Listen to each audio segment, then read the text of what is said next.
Hello everyone, welcome to the first video on the channel. Today I'm going to walk you through how to create a new user in Kali Linux.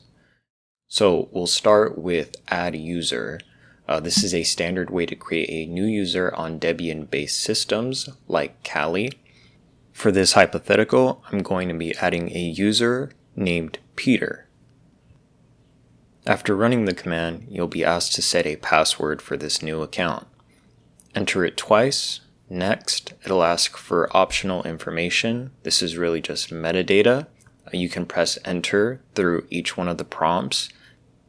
And at the very end, go ahead and press Y. Kali will now finish setting up the user and create a corresponding home directory. Let's say Peter needs admin rights. To install software or configure the system, we'll add him to the sudo group using usermod. The AG in this command means we're appending him to the sudo group without removing any existing members.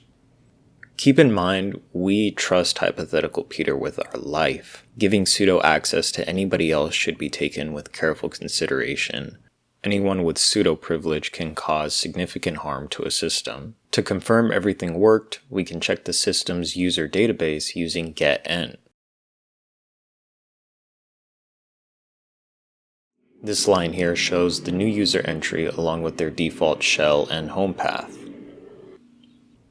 So let's take a look at home directory. You'll see that a folder named Peter was created automatically. This is where Peter's files, configs, and personal settings will live. Let's say Peter got a new job, or decided to take up unicycling full time, and no longer needs to be on the system. We're going to remove him. The remove home flag deletes his home directory as well, and helps to keep our system a little bit more clean. And that's it, creating a user from scratch in Kali Linux. We added Peter as a user, gave him a password, we gave him sudo privileges, verified that his account was in the system, and after he left, we cleaned up. If you found this helpful, drop a like or subscribe. Thank you for watching.